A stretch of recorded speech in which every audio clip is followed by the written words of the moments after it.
大家好，这块保护板呢是前期视频里面炸掉的那块保护板，这个外观是这个样子的。就有朋友好奇啊，就是说这个炸掉的是什么样子的啊？然后我们把它拆开给大家看一下它里面究竟是什么样子的。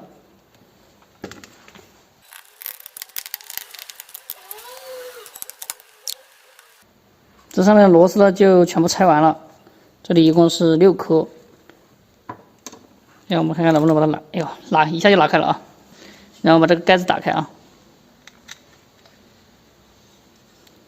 再看一下啊，这就是保护板的内部结构，拿近点看一下啊，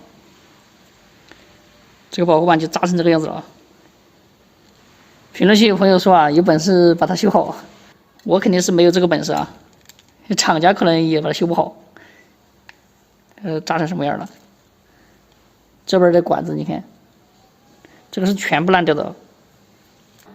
前期视频呢我说过，这个保护板呢它有短路保护功能，因为这个客户呢通过 APP 把它断电了，然后再把外电路给短接起来了，所以说导致了这个扎管哈，就有朋友在喷了啊。反正都是板子的各种问题啊。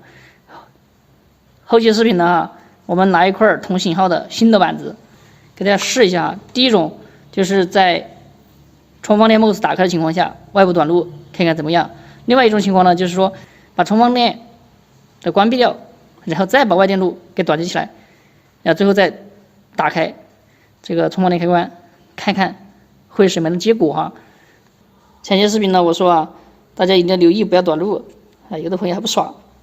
这就是保护板短路之后的样子，这就是保护板炸管，这炸的特别严重的样子。